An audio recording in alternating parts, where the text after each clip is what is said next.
Bismillah ar-Rahman ar-Rahim. Assalamu alaikum wa rahmatullahi wa barakatuh. My name is Mostafa al-Badawi. I welcome you to the Bradford Literature Festival. We're going to talk and discuss the inner meanings of Islamic civilization in general and Islamic architecture in particular, which subject I think, is imperative for all young Muslims to be acquainted with, to reconnect them with their ancestors and the profundity of their lives, as opposed to what we live in nowadays. But first, let me introduce a friend of mine, architect Walid Arafa, who's an Egyptian young architect, who is actually putting into practice what I just talked about. I talk, he builds. So he's already built a few mosques according to the inner spirit of the Islamic religion, and other buildings as well. And we're going to start with him as an introduction to the subject. Assalamu alaikum wa rahmatullahi wa barakatuh. Bismillah wa salatu wa salamu ala Rasulillah Sayyidina Muhammadin wa alihi wa sahbihi wa man wala. I'm Walid Arafa, and I'm very happy to have been invited to share my little experience with you in the Bradford Literature Festival. My thanks are specifically extended to Dr. Mostafa al-Badawi, whom I consider my father and my master in excellence, for inviting me to share my experience of the design and build of the Basuna Mosque in Sohag, Egypt. But before I start, I'd also like to extend my greetings to Shaykh Abdal Hakim Murad and congratulate him for one of many services that he has offered us as human beings in general, but particularly as British people and British Muslims.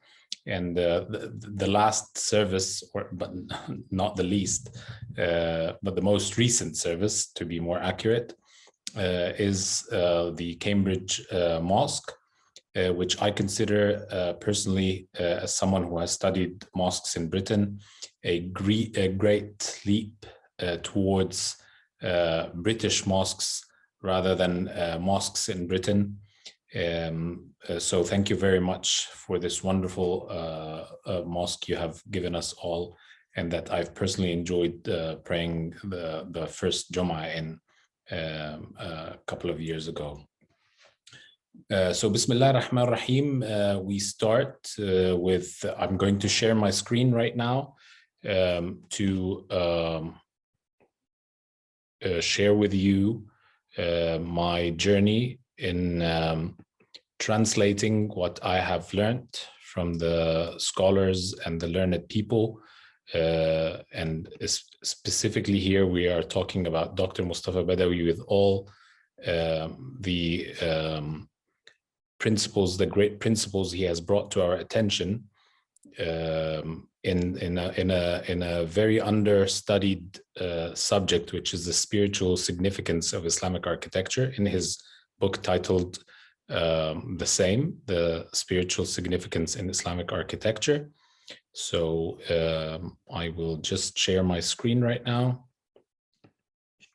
and we'll start seeing how these principles were attempted to be applied in the project of the Basuna Mosque in Sohag in Egypt, which alhamdulillah, Allah helped me complete in 2019. So in 2014, I was doing my postgraduate studies in the Architectural Association in London, and my thesis, I was particularly writing my thesis, and it was about the mosque in Britain, and it was a question mark, is it British heritage or not? Which is an introduction to understand also the mosqueness of mosques all over the world, but through the medium of Britain, where this particular question has not found answers that we can call satisfactory. Anyhow, so this was the time I was doing this, and then I was summoned to Egypt by Shaykh al-Azhari, who was helping the people of the village of Basuna in Sohag, Egypt, which is 500 kilometers south of Cairo. And then the construction begins. These are pictures that are taken from the minaret, which is about 30 meters high.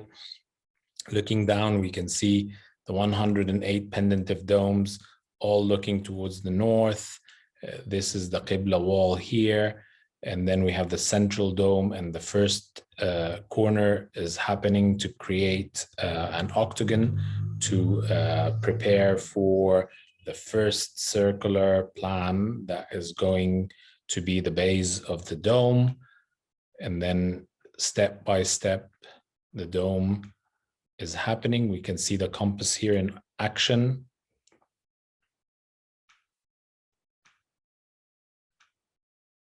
And then, alhamdulillah, here a picture of the completion. And if we look close, we can see that the shadow, alhamdulillah, is regular, which tells us that the job was done at a very with very high accuracy. Alhamdulillah. Another picture showing the pendentive domes before the installation of the glass. This was during the construction, but also to show the process. We'll go through that very fast. Internally, inside the dome.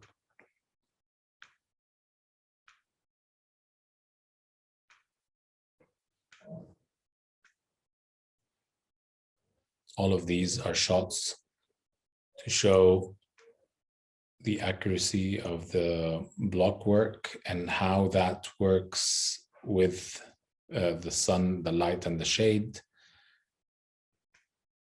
to make us more in harmony with the nature around us.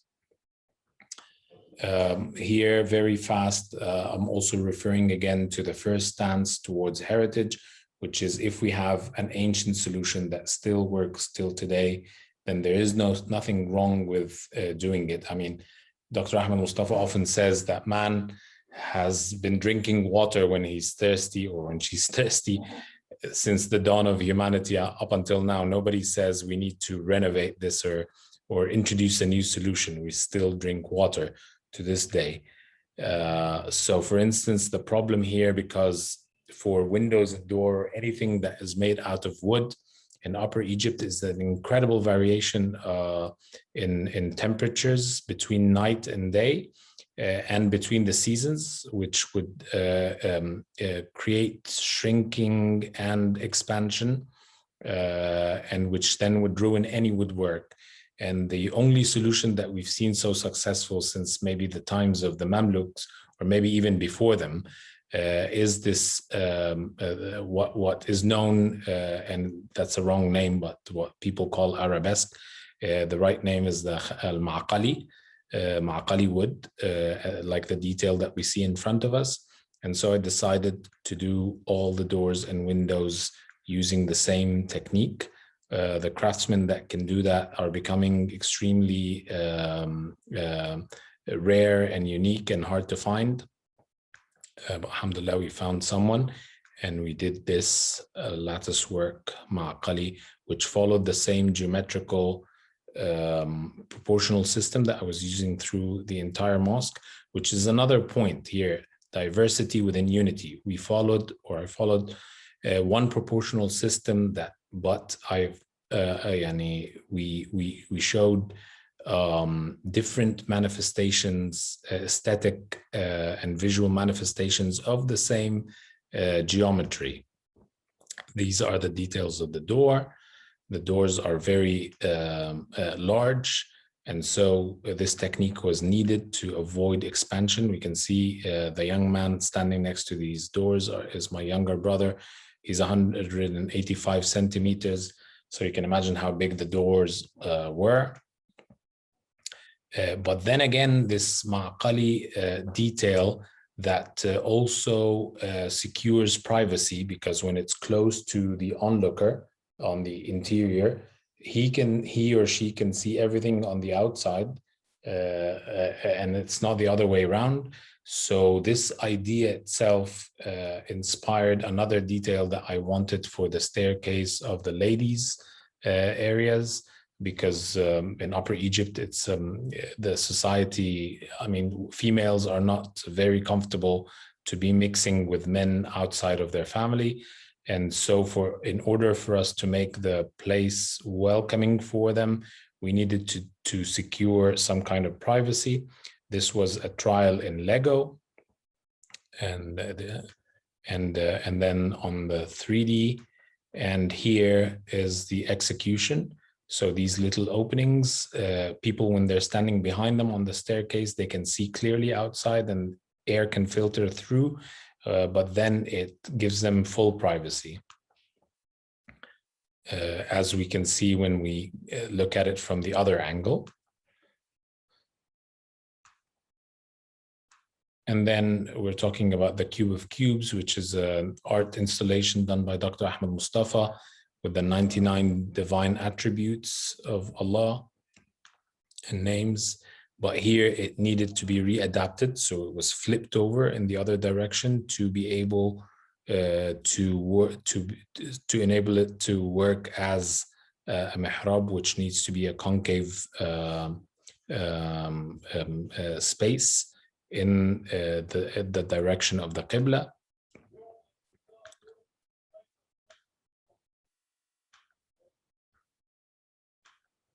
So these are pictures of the process.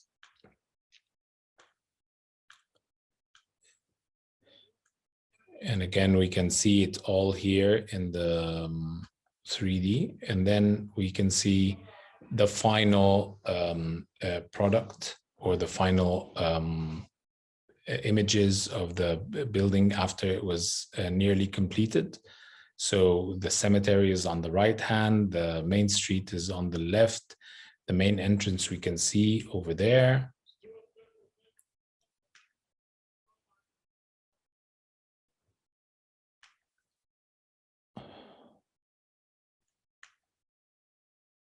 We're almost done. Here we can see the main the wudu area, and we've covered that later on, because in the summer the sun attacks that. The wudu and toilet areas underneath and outside of the axis of the Qibla, which was a problem in the old mosque. Shoe racks, the entrance under the entrance dome. And from here, we can see the window that overlooks the cemetery, which is the building's way of telling you, pray as if this were your last prayer. So you enter into the space.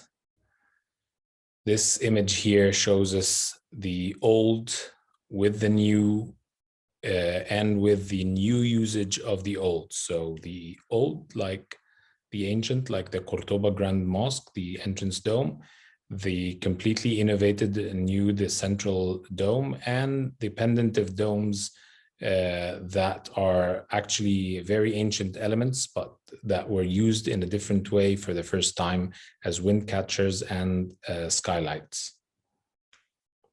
Which also, when we look up, if we're inside the mosque, we look up, we can see the sky. It's another way of connecting, protecting you from the elements, but connecting you with the cosmic phenomena.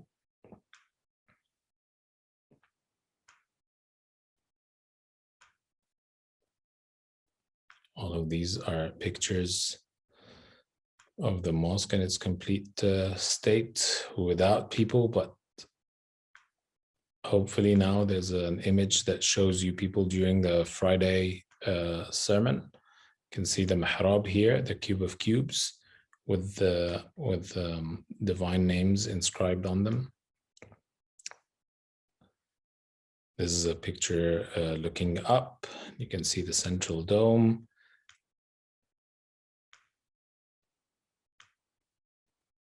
And you can see how the sun marks the time on the dome internally. This is at night.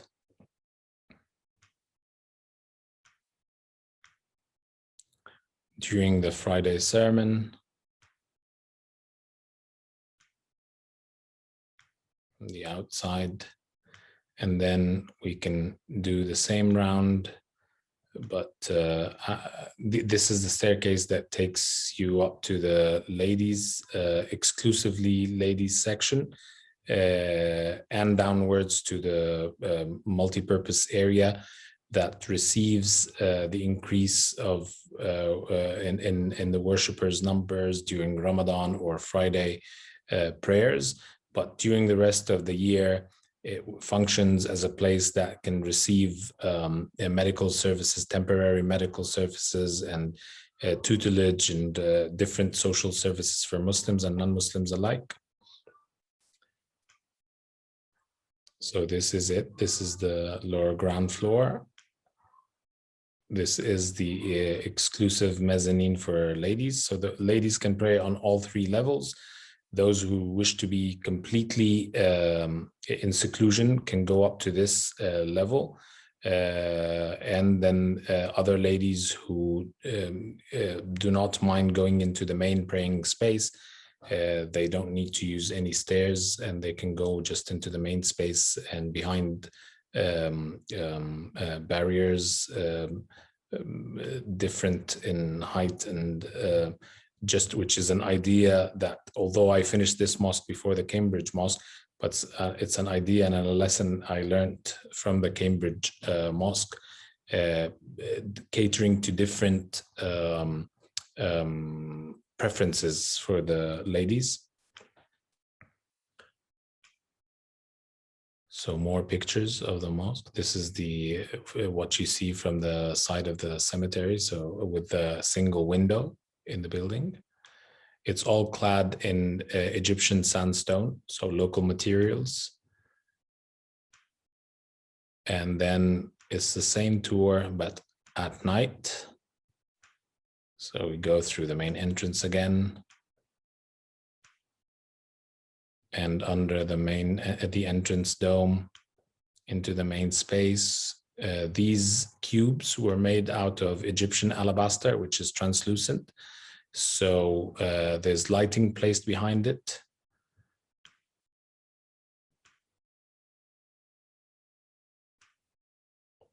And that's it. Thank you very much for listening.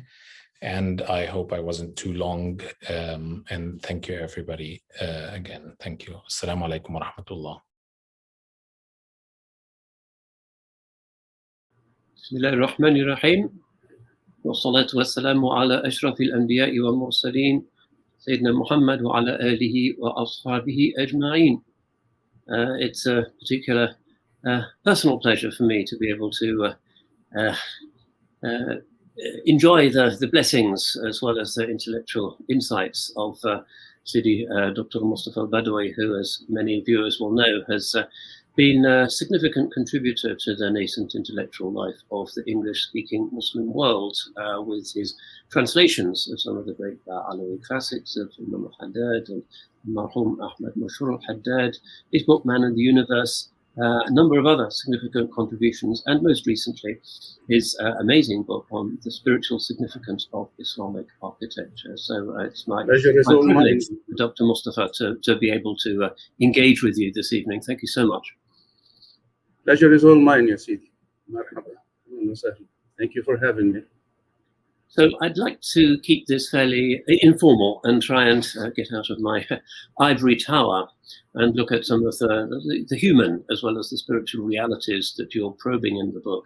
I suppose one point of departure might be to try and see how it fits into your own intellectual journey. Why, at this stage of your writing career, have you decided to expend very considerable resources and time producing this beautifully illustrated set of apausu into the realities of Islam's very diverse architectural intelligent legacy? So why this book at this point in your career? Oh, this is a story that started a long time ago. Lots of people have written on Islamic architecture. Many of them have pointed out that there has to be some meaning. A few suggestions were made, some very beautiful. but never in detail. And I was looking for that a long time ago, when we understood that everything in the universe has meaning, that nothing Allah has created is meaningless, that everything is interrelated, that there is correspondence between the levels of existence, between the levels of reality. And that meant that everything, practically everything you can see, hear, or in any other way perceive in the universe has meaning. The question is how to actually perceive these meanings. They taught us that there are three books in the universe. There is the written book, the Quran. There is the universal book, the cosmos. And there is the human book, the human soul, and the human physical form as well, both. So it was a long journey to begin to understand the correspondence between all three. If you understand a verse of the Quran, it has to indicate something in the universe. It has to indicate something in your heart. If you understand something in the universe, it has to refer to something in the Quran and something in your heart, and so on. So my idea was that every kind of Islamic art has to have meaning, just like everything else Allah has created. This is the creation of human beings, but since in Islamic art, human beings only create that which Allah has taught them, that which He has inspired them with through the Quran and Sunnah, then there had to be meaning in man-made things, just as there is meaning in Allah-made things. So looking for that bit by bit over the years, I gathered a little reservoir of meanings attached to Islamic art in general, but more in terms of architecture and calligraphy in particular. Now, putting that together started to bring out a pattern. And searching for meaning, one has to read the writings of those who approach the subject from the spiritual point of view, and those who approach the subject from a art historian point of view. Now, the art historians are generally not interested in meaning. They're interested in the historical development of styles and forms and things. The spiritual people are interested in meaning, but they have not so far done it in a systematic manner and detail, which is what I was looking for. What I was looking for was not what the architect wanted to do as much as what the user of the mosque, the lay user like myself, should perceive around him in terms of reminding of Allah and the last day. So gathering the information bit by bit over the years and using the pattern to understand bit by bit, it took a long time. And eventually, I think I've just scratched the surface, but sufficiently to show that there is a lot to be found in there, that a user like myself, when he enters the mosque, will find a lot of meaning, a lot of reminders all around him. And it took the best part of 20 years to achieve that. Yes, I particularly appreciated the rather unvarnished way in which you involved yourself in the current culture wars about the deeper significance of Islamic sacred spaces in particular. You quote Abu Saif and Oleg Grabar and some of these sort of, as it were, externalist interpreters of Islamic architectural forms, those who believe that essentially one is looking at a composite, a collage of earlier traditions of manufacture, of geometry, of what was, in terms of the engineering possibilities of the time, feasible. And you seem to be moving away from that in a direction that I think many others beginning to do. I don't know if you've looked at Simon Amira's book on the Kaaba, for instance, which is, I think, the first book from an art historical perspective on the Kaaba. And I just finished it recently and really quite reassured to see the extent to which he moves beyond the older explanations in the direction of recognizing that, of course, these things are part of a very complex, sophisticated, symbolically oriented cosmological civilization that believes, as a matter of faith, that behind all forms and geometrical realities and symmetries in the universe, there is a resonance in the higher world. So I think it's, I personally found it very refreshing that you were able to come down on the side of the angels in that debate, as it were. But of course, what they would say, looking at a book such as yours or Simon's book, is of course there is an aesthetic and a sense of transcendence that is, in possibly obscure psychological terms, conjured forth by these symmetries, by these juxtapositions of pattern and of color. But ultimately, the affective state generated by that kind of architectural conjuring with some of the more numinous possibilities of the human soul is something that cannot really be subject to some kind of discursive analysis. It's like, in a sense, writing about music. We all know that music can take us to certain exalted, interesting, emotional, perhaps spiritual places, but actually defining those in the flat web of words is a little bit disappointing. So I wonder if you've come up with any particular reflections on the extent to which human language can actually do justice to something that ultimately is the conjuring with experiences that through the imaginative capacities of the human mind lead us to a transcendent elsewhere.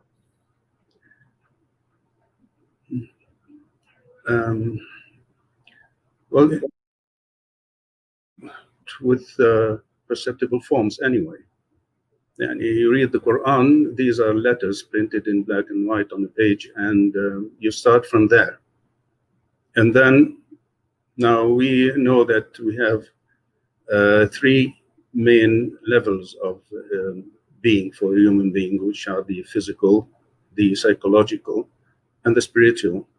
Now, starting from the physical, Allah has told us to do the prayer in a certain physical way, which has a psychological impact.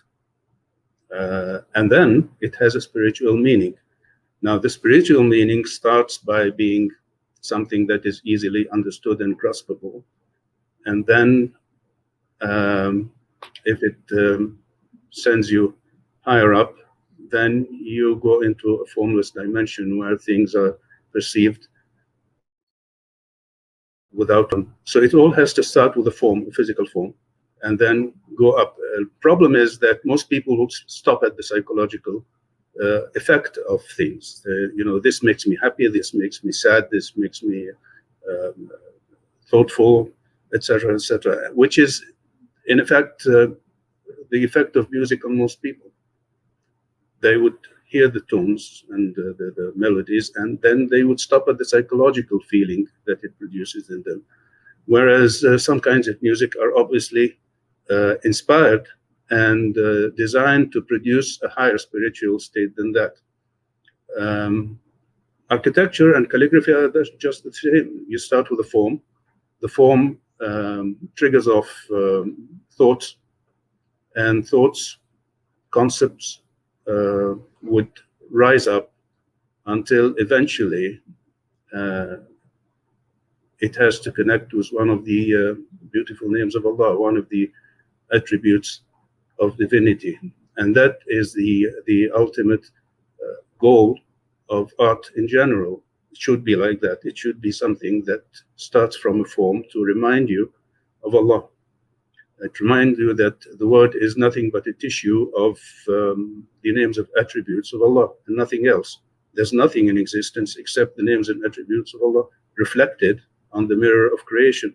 So anything that succeeds in triggering this off in your mind, in your heart, then that is sacred art.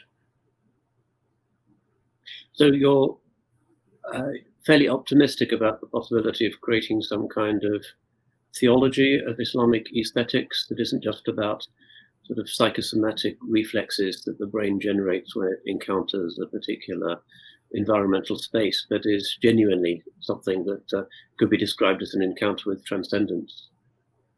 You think that that can be done in some systematic way? The feeling of peace and tranquility and satisfaction and contentment that an old traditional mosque causes in the heart of most people who are not thinking about symbolism, are not thinking about the mere feeling when you enter one of these old mosques and sit down, you feel that you're already in heaven.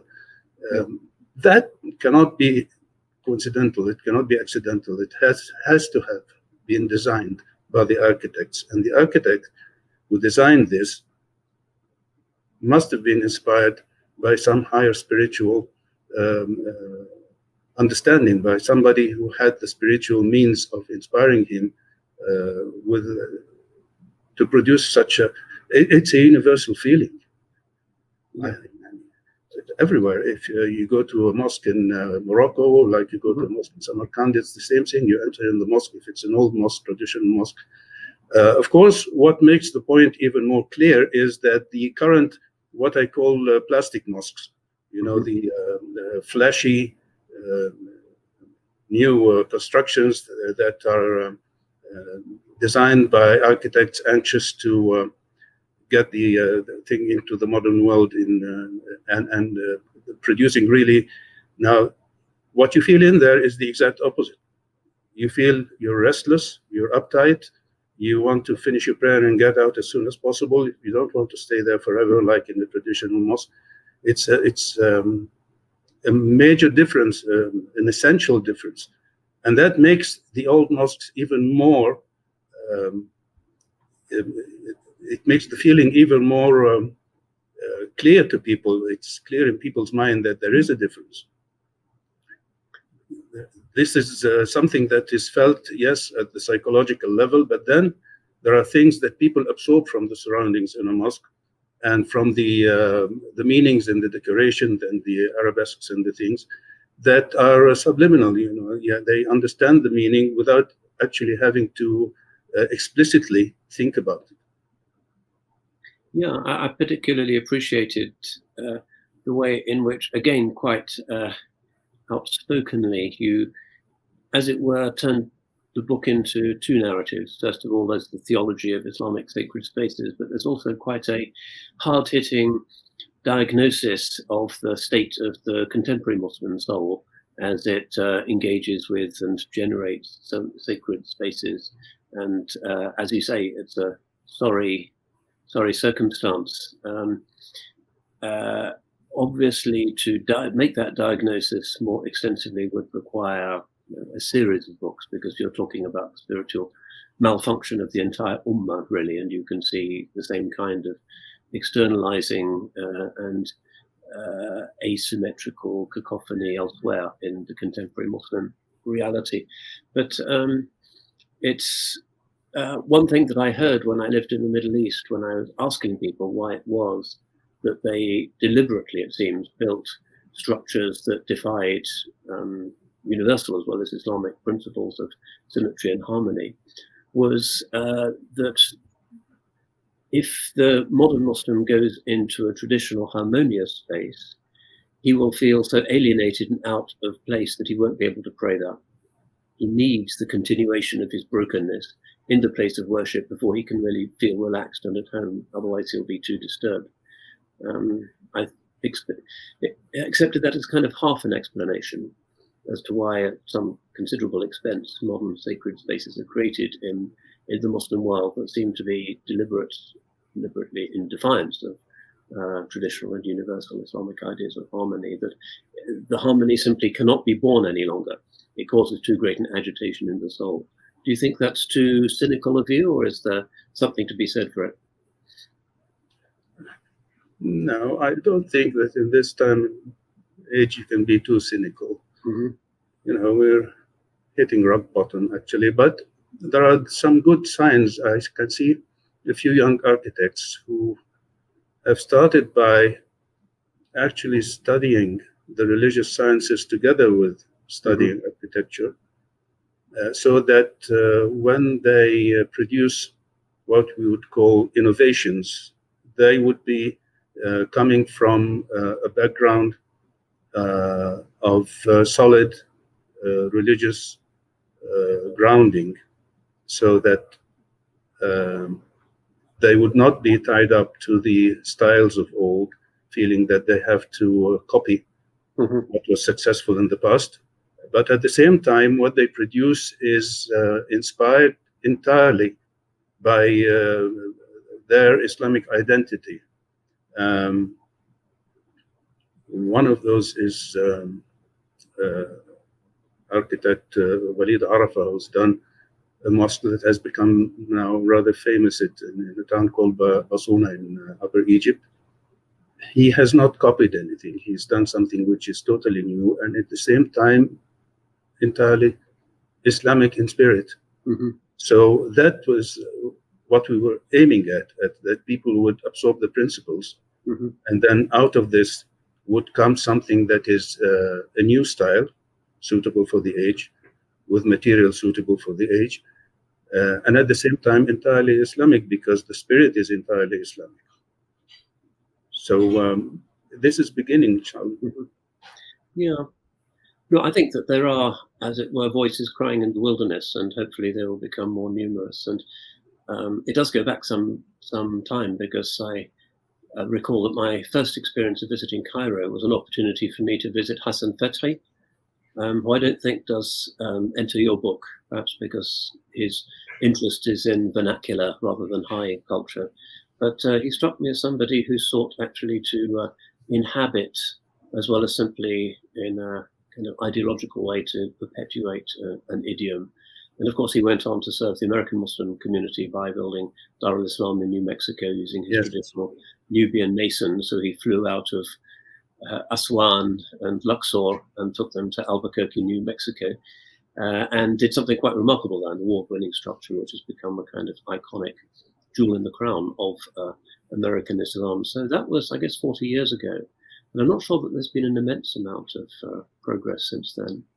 But what particularly fascinates me, and I still don't have a sufficient answer, is the extent of this intimas al-basira, or the kind of putting out of the capacity for insight and subtle vision that seems to have afflicted the modern Islamic world.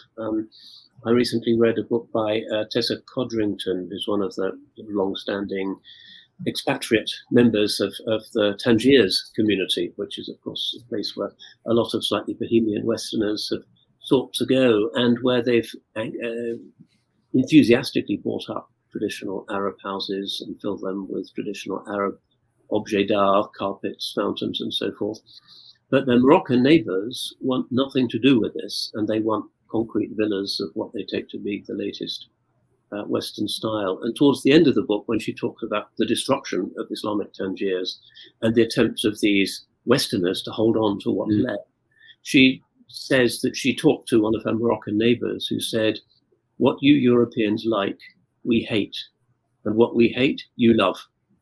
And there seemed to be absolutely no overlap, that these elite Arabs were completely hostile to the idea of having any residual relationship in their domestic spaces with their own heritage, despite the fact that their European expatriate neighbors seemed to be in love with it. And the absoluteness of that really struck me.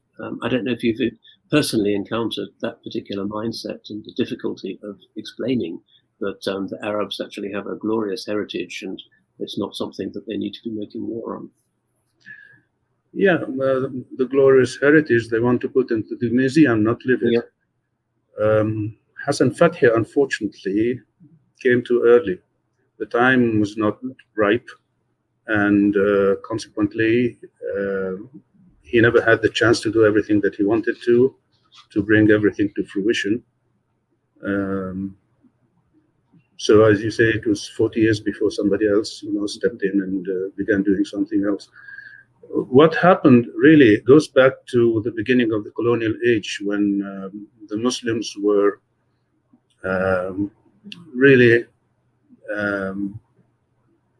taken by surprise by the might of the invading armies, and they thought that, you know, these people are so powerful and have so powerful guns, then they must be right.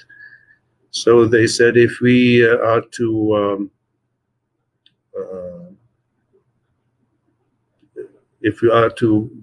resist this and be able to regain our independence, we have to be as strong as they, in their manner. So they just dropped their traditional intellectual heritage and adopted wholeheartedly, unfortunately, the most superficial part of the Western civilization, thinking that in that way they would catch up.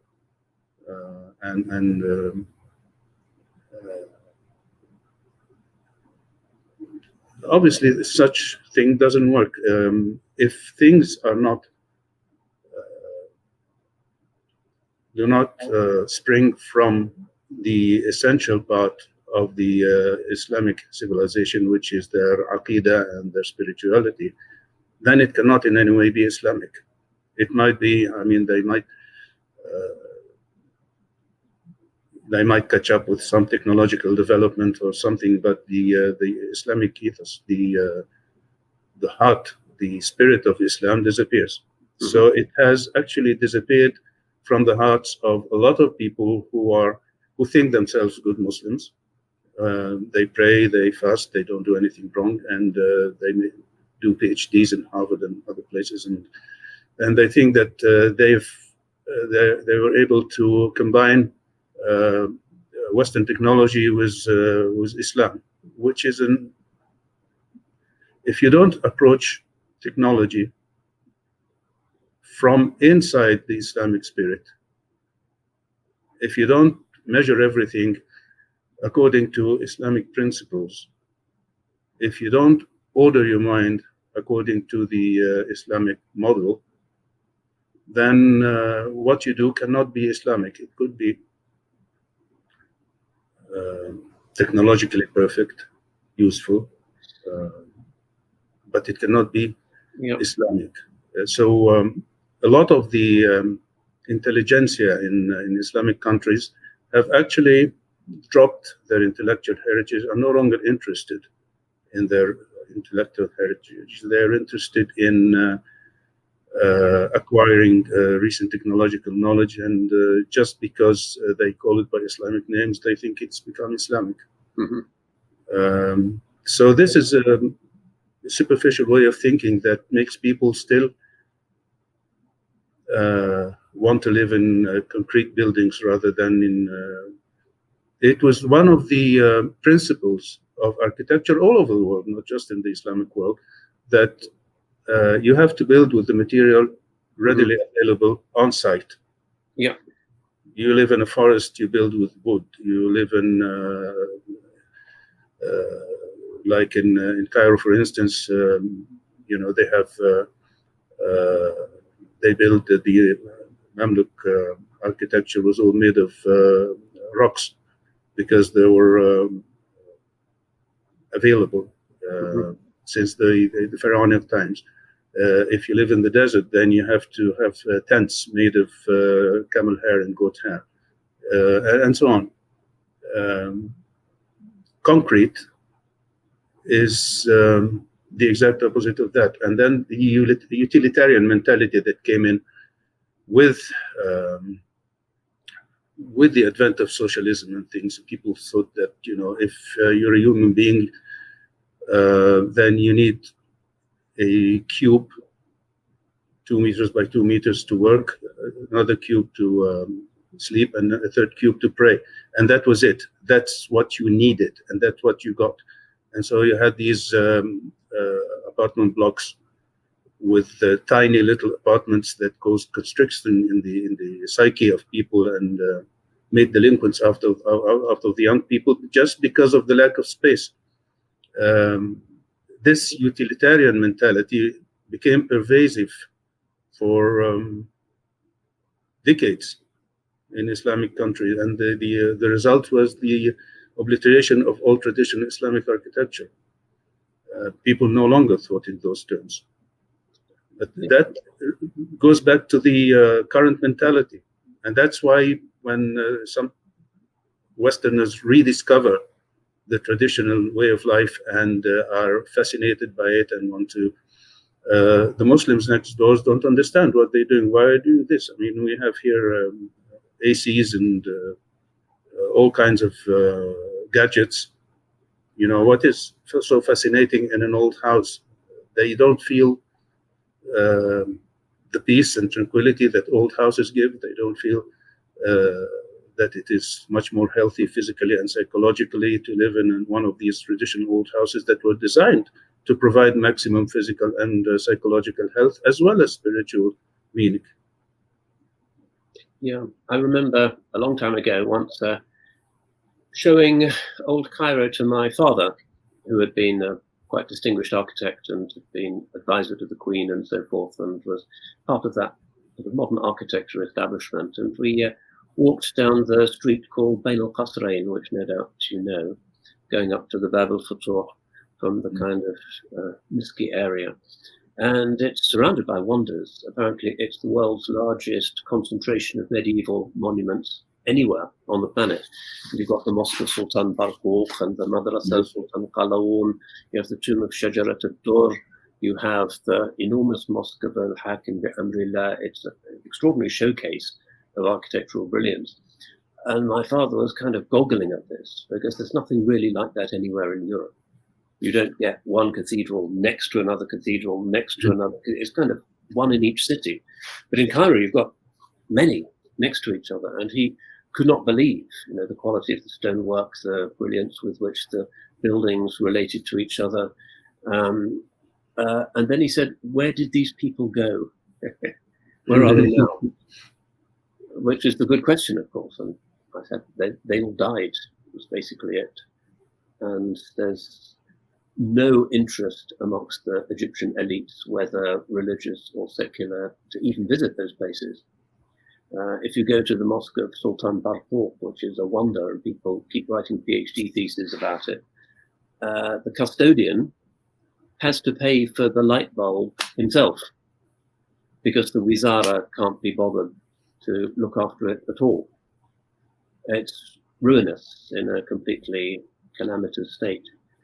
So the extremity of that is what interests me, that there is really nobody who seems to be interested apart from the Aga Khan occasionally swooping in and tidying up some areas. But it is remarkable the extent to which Sunni Muslims seem to be completely blind to these wonders, whereas everybody else is loving them to bits. You'd have thought that even for the tourist trade, they would do something to flag up those wonders, but there seems to be a policy of malign neglect, I think.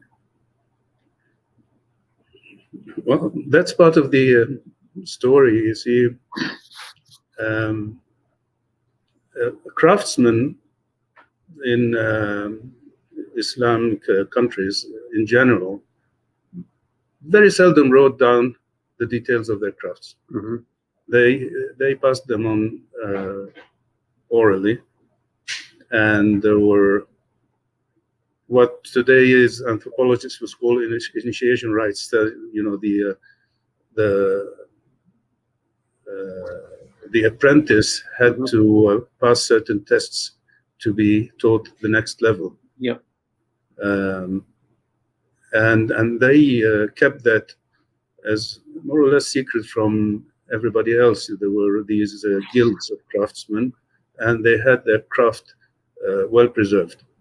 So there was a sanad, a chain of transmission for crafts, just as there were sanads or chain of transmission for hadith and for fiqh and for everything else in the religion. So there was a sanad, an unbroken sanad from the earliest craftsmen of more than 1,000 years ago until very recently. Yeah. And then they said, we want a Western-style university. And then they created a university during the reign of King Fuad of Egypt, and they brought in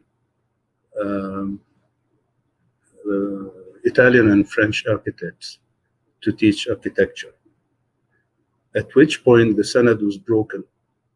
There were no more chains of transmission, because the old muallims, the master builders, who very often were illiterate, they knew nothing about writing, but they could gauge the proportions of a building just by looking at it. So that art, that very precise art of Islamic architecture, lost its chain of transmission, and we had these new generations of Italian-trained architects who built a lot of lovely buildings in the town center in Cairo. Lovely buildings, but in no way Egyptian or Islamic. Entirely Mediterranean, like in Genoa or in Athens. It's the same. The same feeling you get in the street in the middle of Cairo, in the middle of Alexandria, as you get in Athens or in anywhere on the Mediterranean coast. So it's at that point that the sanad was lost. And when the sanad was lost, all the architects could do, if they wanted to preserve something of their traditional heritage, was to copy the old buildings, or if they wanted to be a little innovative, they would take elements from different buildings, from different eras, and try to combine them into something new that wouldn't, at the same time, be entirely alien. And that worked for a few decades. And then inevitably, there came a generation of architects who wanted to do something entirely new to keep up with the times. And then we had these horrible new things that are neither Islamic nor even reasonable.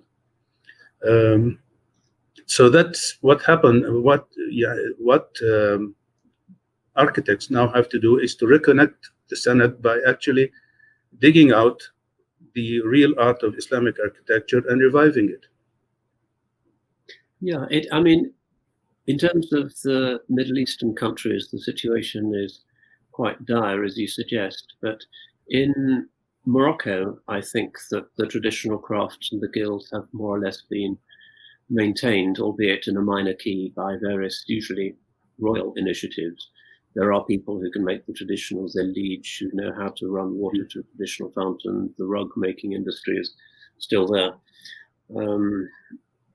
And also in Indonesia, which I visit from time to time, the traditional mosque building traditions, raising the traditional three-peaked Javanese mosque from teak is still in existence for rather different reasons, but often also because those are sultanic survival, two sultanic centers in Java, I think in Surakarta and Yogyakarta, that the traditional guilds and the traditions of sacred architecture were actually maintained. And they are still occasionally building a mosque in a traditional Javanese style. That's one of the places where I think there is some hope. I think that the tradition is accessible there for those who are still interested. But the Middle East seems to have been hit by a kind of bomb. There's been a cultural revolution there. Again, Mao's, what Nasser did to Egypt, for instance, in terms of smashing the traditional religious infrastructure, defanging the independence of the ulama, appointing people who had no civilization, east or west, to ministries of culture, was particularly disturbing. It's always a sad experience when we have visits from Arab ministers of culture to Cambridge, and we have wonders to show them in the museum and in the university library, but they've never got the least idea of what they're looking at. They're more interested in shopping, frankly. That's what really animates them.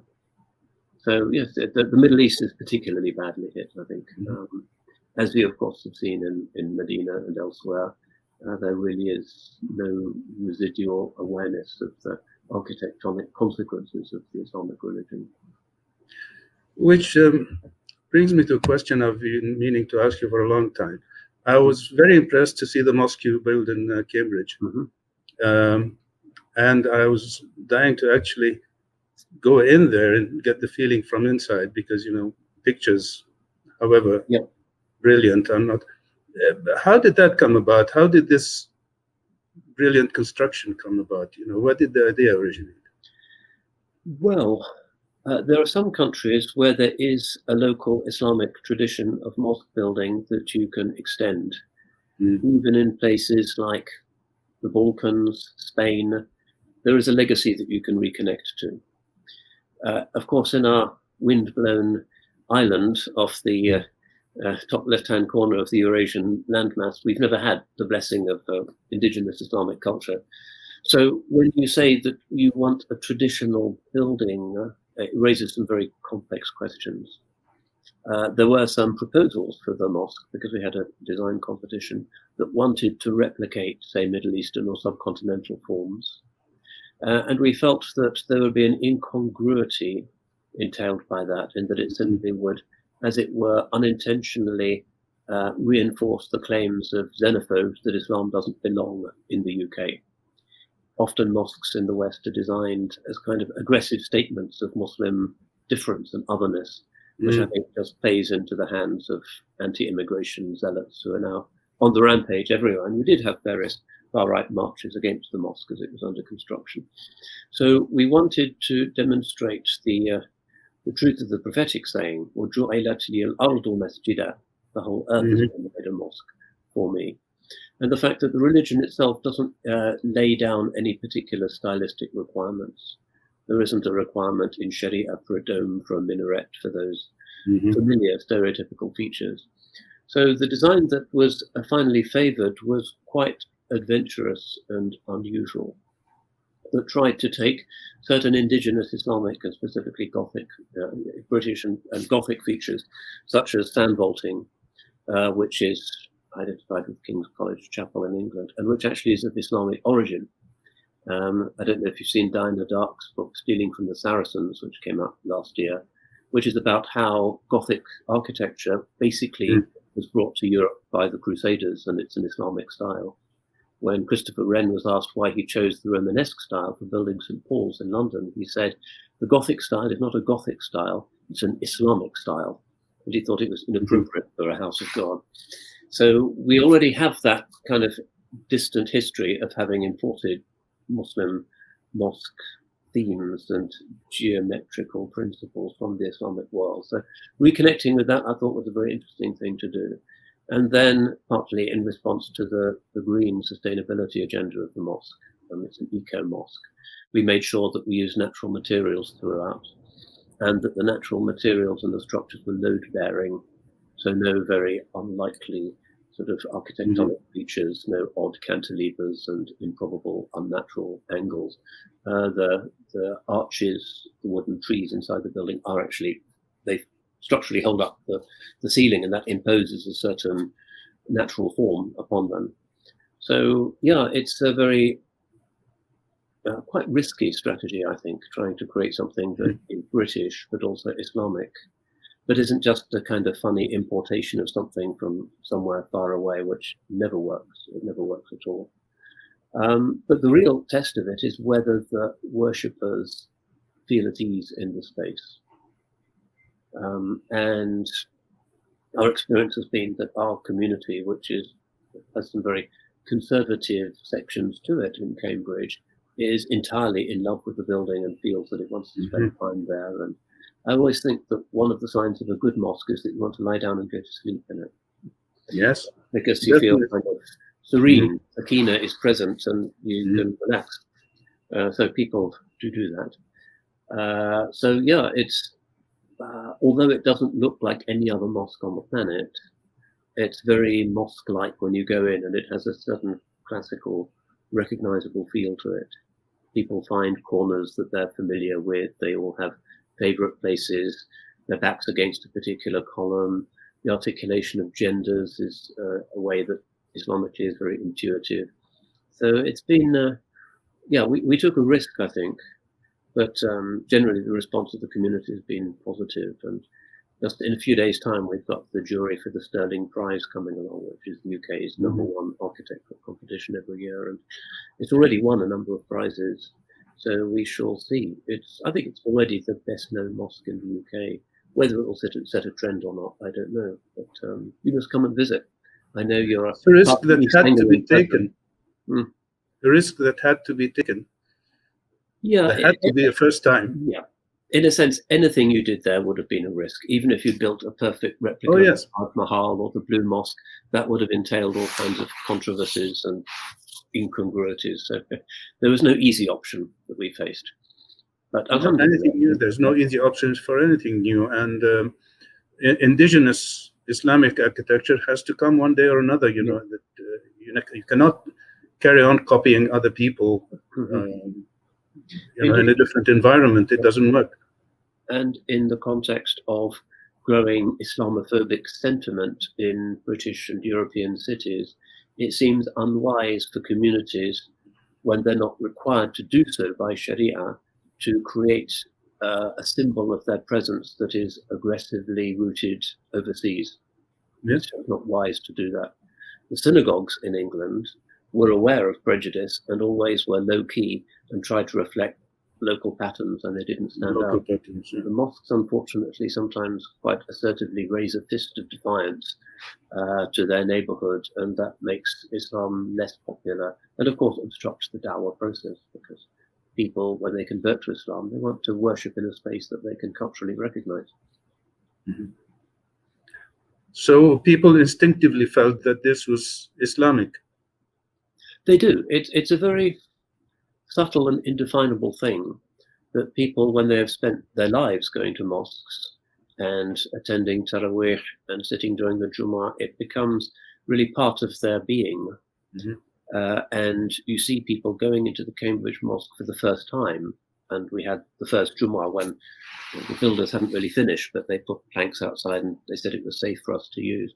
And to get 1,000 of the local kind of owners of Bangladeshi restaurants and taxi drivers and academics coming into this new place. And then you could see they kind of sat down and they knew what the place was, and they prayed and they got out their Quran, and you could see that immediately they felt at home because it had that kind of mosquiness to it, which is really indefinable, but you know immediately. Exactly. They felt the spirit of it was familiar. Yeah.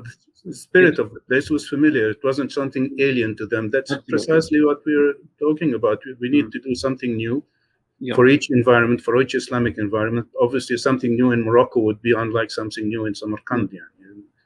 But something new that has the same spirit, so that you have the same feeling of serenity here and you have the same feeling of serenity there. And you feel that this is familiar here and this is familiar.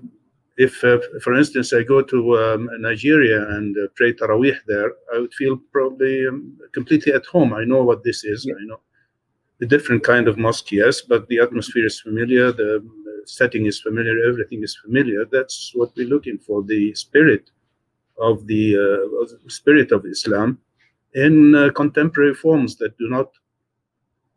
People forget that Sunnah and Bid'ah apply to everything. Not just to strictly Sharia things.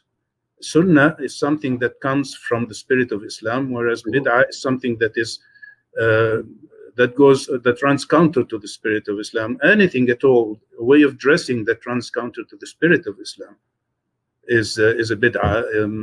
A building that runs counter to the spirit of Islam is a Bid'ah. So there is Bid'ah in architecture, there's Bid'ah in all kinds of arts, there is Bid'ah in our daily lives, furniture, bookcases, whatever. This is as much as bid'ah as because it influences the way. If you notice, traditional buildings almost everywhere are made with material that have no straight lines and straight angles.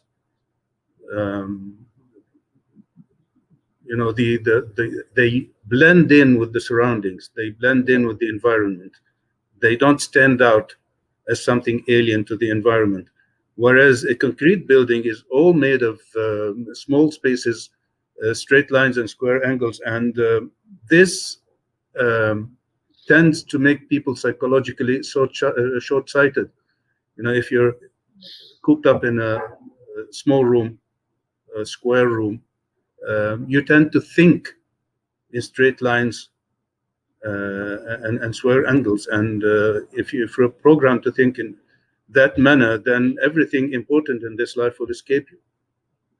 Yeah, and it's interesting that in this decade, most of the big avant-garde housing developments of the 1950s, the 1960s, which were mostly built of pre-stressed concrete, are actually being taken down. And many of the others have had all kinds of sick building syndrome. And you saw it happen to Grenfell Towers, just as an example of that. This is not a normal way for human beings to live.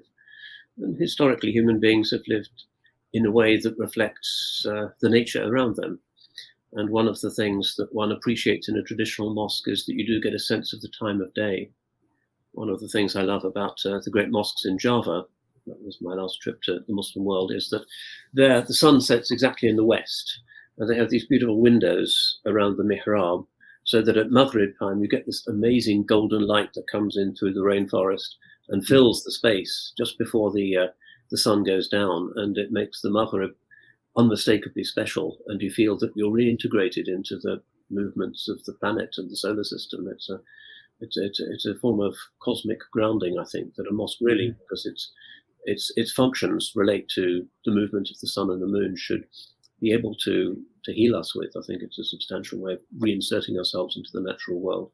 But of course, if you have small windows and fluorescent lights everywhere, nature is thwarted and the soul is no longer reconnected to something which is, I think, quite primordially part of what makes human beings feel at ease.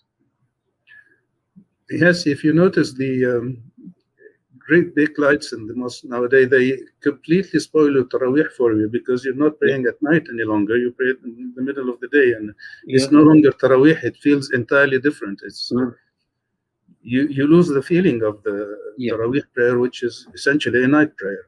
Yeah. So we designed our mosque in Cambridge to have an enormous amount of natural light that comes in from above, even though people don't think the sun shines very often in Cambridge, which it doesn't. Yes. There is enough light, even from grey clouds, even in winter, for us not to need to turn the lights on during the day. So we save electricity, and we still have a sense that we're relating to the natural world around us. It's not difficult to do it. In any case, I'm wondering, looking at the book, if you have, perhaps we could end on this note, a mosque somewhere in the world that you regard as the best model that you've seen of Islamic sacred design. Do you have a favorite mosque anywhere that embodies all of the principles and values that you're speaking about in the book?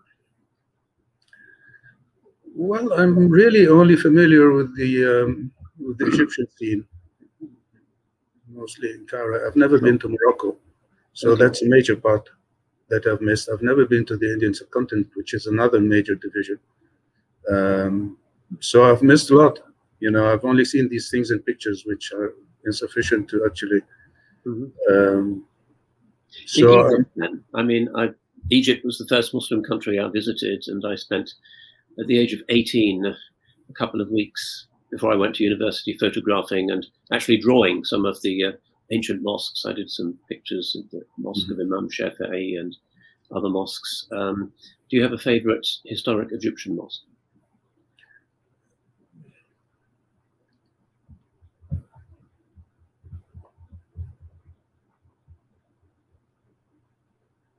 No, I don't think I can actually designate one single mosque as my favorite. I tend to go to this one for that purpose, and this one for that purpose, and this one to look at that, and this one to look at this. And obviously, a lot of mosques have other attractions, you know, than the architecture. There are other things which make you go to a mosque, like the shrines of Ahl Bayt, for instance, which give a resplendence to any building, whether you approve of the architecture or not. It's full of light anyway. So no, I'm afraid I don't have a favorite mosque in Cairo. I mean, one of the things that struck me so much about Cairo is that if you're brought up in England, and you're interested in English sacred architecture, it's basically Romanesque, Palladian, and the Gothic styles. There isn't really much else because England wasn't on the way to anywhere. We're not really at the crossroads of things. Even when we became a maritime power, we didn't really bring in much architecture that we didn't already have. Whereas in Cairo, you have an extraordinary variety of mosques. You have the traditional hyper-style hall mosques like Ibn Tulun, for instance, or Hakim bi-Amrillah, and the Azhar itself, the courtyard, the hyper-style around it, rather like the mosque in Medina, kind of the primal Islamic model. Cairo has some of the most wonderful examples of that. But you also have the very different Mamluk, kind of often madrasa type alternative with a fairly small, deep central space, courtyard, iwans around it, and often a quite intricate minaret pitched quite close to the main portico, and those extraordinary entrances. The entrance to the Sultan Hassan Mosque, which is probably 60 meters high or something. It's one of the biggest gateways to any building in the world, and they're really very different to the kind of earlier Arab mosques, the Fustat mosque, the ones in Old Cairo. And then you have the Ottoman experience, and of course the Mosque of Muhammad Ali in Al-Qal'a, which is a kind of strange revivalist Albanian neo-Byzantine thing that nonetheless is present when you visit it. It has its integrity as part of its time. So it's a place of extraordinary diversity, but I think I'm probably like you. I would find it difficult to point to a mosque where if I could pray Tarawih or something, that would be the place where I would feel in particularly brilliant space. I like the Mosque of Al-Mu'ayyad, which is near Baghdad. That's a particularly staggering one. And of course, the Madrasa Sultan Qaitbay out in the Northern Cemetery. Tomb complex of Sultan Barqu. I used to live in Madinat al-Ba'uth, which is not exactly it's where they put the foreign students at Al-Azhar, and it's not a monument of Islamic architecture. It's this kind of Stalinist thing done by some failed architect who spent a couple of years in Moscow, I guess. But the view was astounding because we saw the Qarafa, the Northern Cemetery. Yes. I used to go strolling around there, and the Qaitbay structure in particular is certainly one of the most amazing showcases of fine stonemasonry anywhere in the world, I would say. It's so brilliant, the craftsmanship there is quite dazzling. Yes, it's very intriguing why all these Mamluk rulers who were supposed to be entirely power-oriented and the power struggle went on all the time and things, and then they built all these structures that are entirely otherworldly. They are entirely oriented to the akhirah. They want to be buried in a place where people come in to pray. There's a mosque. There is a kitchen that feeds the poor. So that is a sadaqah that is going on, sadaqah jariyah. They have accommodation for students, and there is teaching, and then there is khanqa for the Sufis to make dhikr. So around the grave of the Mamluk Sultan, there is dhikr, there is teaching of religious sciences, there is feeding of the poor, and they have awqaf to finance all this for years and years and years and years after that. And they're all doing this. They were entirely oriented as concerned this, which you wouldn't expect in people who are, soldiers, power-hungry soldiers, basically. But they were that much imbued with the Muslim spirit that even though they were power-hungry soldiers, there were still Muslims who were looking to their akhirah in a serious manner, and were afraid of Allah in a serious manner, and were making preparations for their life to come, which was, you don't find these days in rulers in the Muslim world in general. They're not that oriented at all. They've lost this somewhere along the way. Yeah. I mean, the Mamluks sometimes remind me of the samurai in Japan. They were essentially warriors, but they had a contemplative dimension. And when they became shoguns or barons of sort of warlord domains, they would often be great patrons of art and calligraphy and garden design and sacred architecture. But one of the treasures of the city of Cambridge is a mosque light from, we think it's either from the madrasa or the khanaqah of Sultan Shaykhun, who's one of the less known Mamluk rulers of Egypt. And I actually had to do the voiceover for the museum, which visitors to the museum listen to as they walk around, and the voice appears. So I did the one on this, and I was able to go and actually look at the thing, and they took it out of the box because it wasn't on display at the moment. And they said, "Do you want to hold it?" And I said, "No, thank you." 700 years old. And everybody knows that in that age, the Mamluk Egyptian glassware was the best in the world. Later on, the torch was passed to Venice, but at that time it was Egypt. And they still don't quite know how these single pieces of glass managed to be blown using the chemical compositions that they had with the beautiful ayat nur around it. It's a thing that dazzles everybody. Every single visitor to that hall in the Fitzwilliam Museum looks at that and imagines what that mosque must have looked like with 50 of these things hanging from the ceiling, each one with a little oil lamp in it, burning probably olive oil lamp. And what an amazing space that must have been. We've just got one that has survived the vicissitudes of time, and it's just a wonder. But Sultan Shaykhun, he lived in Egypt during the plague, and one of the things that's narrated of him is that even though he was this rough soldier who probably couldn't read or write, the Mamluks, as you know, kind of bodyguards, slaves who were brought in from the North Caucasus, that in order to encourage people, to give people a proper Sharia burial, he publicly washed a plague victim himself to show people that they should do this and they shouldn't be afraid and just chuck people into pits. So he was known for that. Not always a righteous man, but somebody who did kind of care about the Ra'iyah, about the population. The buildings are still there, of course, in a decrepit, sad place. It's done in Darb al-Ahmar somewhere. I don't know if you've seen it. It's on both sides of a narrow street, the Khanaqah on one side for the Sufis and the Madrasa on the other. One of hundreds of miracles in the city of Cairo. Some of them, of course, are described in your book. So yes, we have a few sparks from the great aesthetic explosion of medieval Cairo that have reached us even here in Cambridge. But we should conclude, I suppose. Is there any final thought that you'd like to share with us, perhaps a discovery that you made that's important to you personally as you voyaged through this complex story of the theology of Islamic sacred spaces?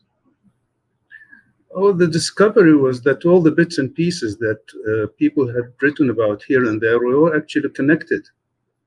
Yeah, some people spoke about the Seal of Solomon. Some people spoke about the symbolism of the cross. Some people spoke about the void, the symbolism of the void. And then when you put all these things together, you find that it's all one story. It's all interconnected. The Seal of Solomon and the black and white bands all over the Islamic buildings and the crosses on the windows, and all this is really one thing.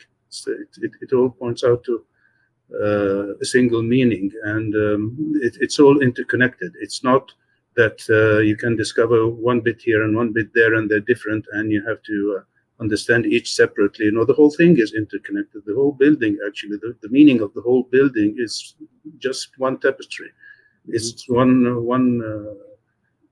tissue of meanings, and one meanings bring on another, and another brings on another, and another brings on another, and it's a never-ending thing. It doesn't stop. You sit and meditate somewhere, and the meanings just come flooding in. The more at peace you are, and the more serene you are, and the more happy you are, and the more the meaning comes flooding in. Looking at a piece of calligraphy or looking at a piece of arabesque seem to be equivalent in lighting up the reminders in your mind. So the main discovery really was that it was all really unitary. It's La ilaha illallah Muhammadur Rasulullah, and then branching out of all the other meanings from this particular sentence. So it is finally the art of Tawheed. The art of Tawheed. Differentiation pointing only to unity. No. Well, I'm sure we could extend this conversation. It's one of my favorite subjects, and I'm already thinking about when Cairo is going to be unlocked so I can go and look at those astonishing places again. But we have the photographs in your description in your book. So thank you very much, Dr. Mostafa al-Badawi. And the book is available now, Spiritual Significance in Islamic Architecture. And I think it will be a really valuable and also beautiful journey of discovery. Thank you very much, Shaykh Abdal Hakim. The pleasure is all mine. Thank you. I strongly recommend it. So thank you once again, Dr. Mostafa, and barakallahu feek. Assalamu alaikum. Thank you.